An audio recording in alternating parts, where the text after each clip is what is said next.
It's sad that so many legendary studios don't know how to make amazing games anymore. Look at Obsidian with Avowed and BioWare with Dragon Age the Veilguard, and well, it looks like things are going to continue to spiral downwards for BioWare and EA because now they're admitting the Veilguard sales are down nearly 50% from the company's expectations. Before I get into the topic though, if you enjoy the content I create, check out the links in the description, join the community in my live streams, and consider supporting through Patreon or YouTube memberships. Now, just last week, Veilguard's director, Corinne Bush, had left BioWare. They claim that they had big new plans, which is hilarious to me, and I'm calling cap until I actually hear an announcement because why do you leave a legendary studio within the industry because you have picked a different project to work on? I think that they were either fired or they are just going to go somewhere and claim that it's a passion project. But now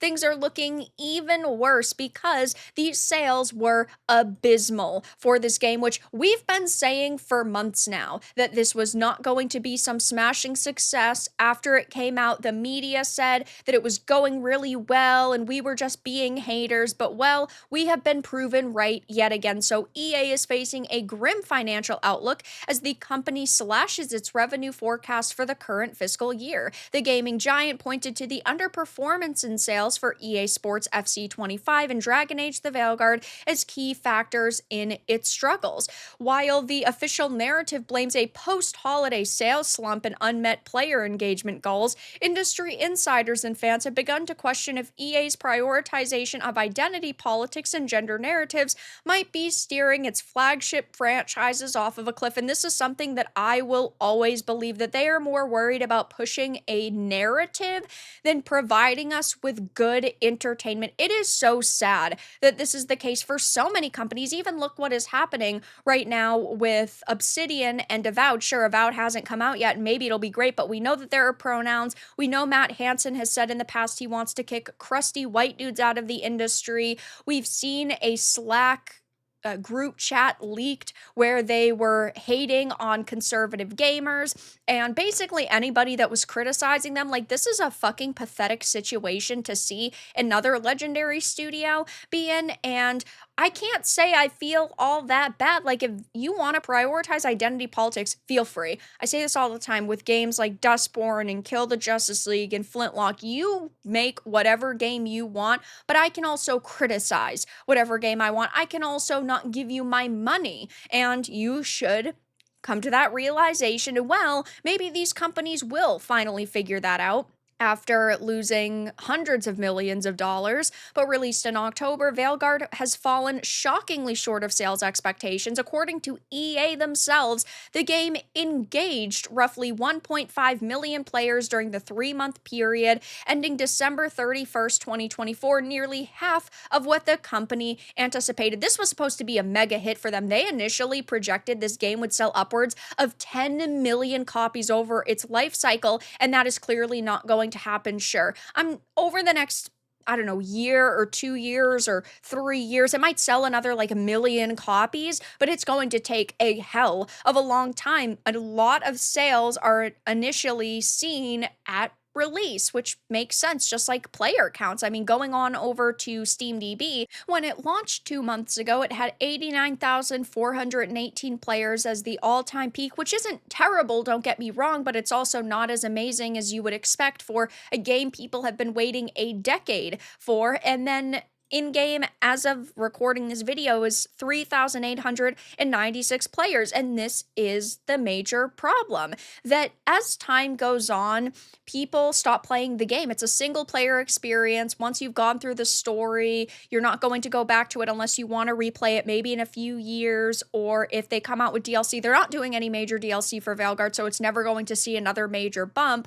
But it just goes to show that even initially, it didn't hold big numbers, and nobody's even really talking about it anymore, except for content creators like myself who are pointing and laughing, and we're trying to get the point across to these companies that you need to stop putting agendas first.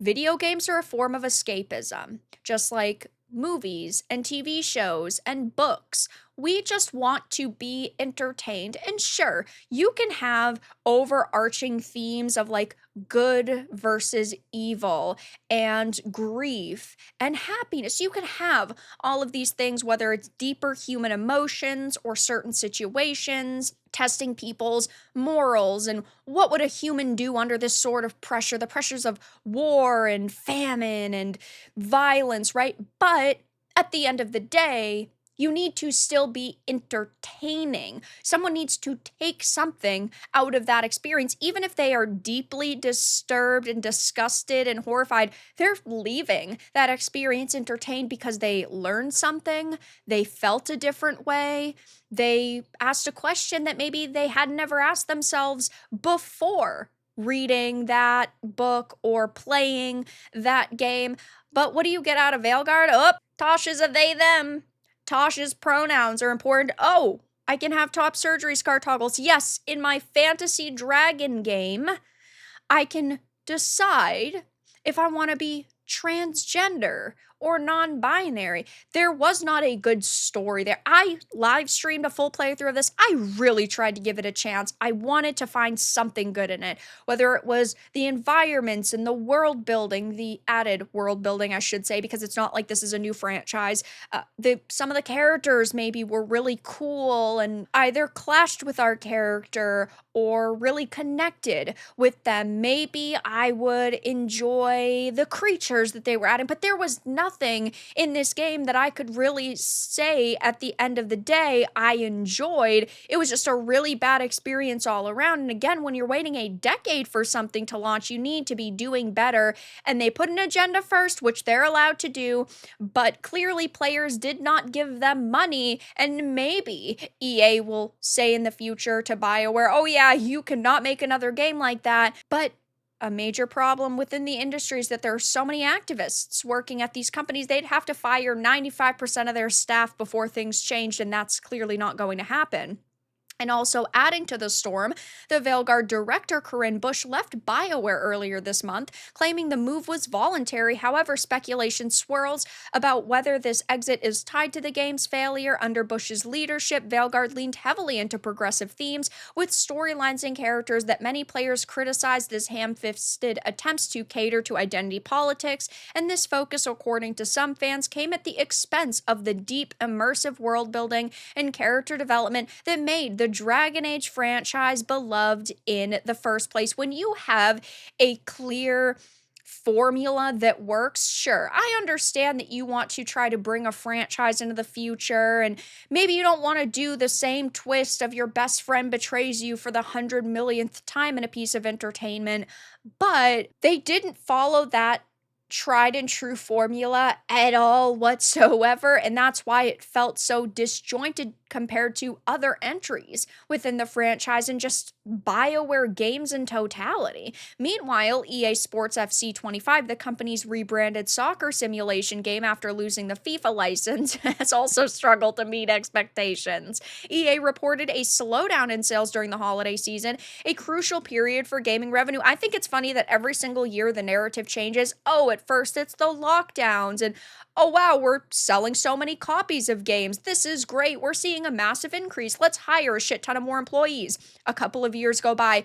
Oh, because of those lockdowns, we actually had been struggling over the past few years, so they tried to flip the narrative there. And then usually it's, oh, holiday time. Games are selling really good. Now it's, oh, there actually were problems during the holidays, and we've seen this happen often. I just think it's fucking hilarious. And I know that, like, every year, obviously, things are going to change, but to them, it's always, how can we spin this in a positive way to keep our investors happy? And it's funny to see the mental gymnastics that they go through half the time. And EA is a company that is struggling right now, along with other major competitors like Ubisoft, for example. They are struggling, and this is just what happens when you're not putting the customer first, when you're not just trying to create amazing entertainment, you're just allowing these activists to self-insert, to put their political opinions into an experience, and then to go on and silence people on official forums and block people on the official social media accounts like X. It's pathetic all around, and I can't say I'm very heartbroken at this happening because BioWare is a shell of the company they once were, and I will never be able to view BioWare the way that I did the 10 years ago or 15 years ago when I absolutely loved them. They were one of my favorite development companies. I mean, as I was growing up, I would play BioWare games, and then whenever something new BioWare came out, I would instantly buy it. I absolutely love them. Same goes for Rocksteady, though. I love the Arkhamverse games, and as time has gone on, unfortunately, co-founders have left. There's been a lot of drama. They came out with Kill the Justice League. It was a complete and utter fucking failure, and they deserved it. So I will be keeping my eye on the situation to see if any statements are made, if any clarifications are released, but it looks like EA is having a very bad start to their year already because their big release of 2024 was a complete and utter failure. But that's all that I had to discuss in this video. Let everyone know your thoughts in the comments below. If you enjoyed this, give it a like, and if you didn't, give it a dislike. I appreciate your support either way, but I'll talk to you all again in the next video really soon.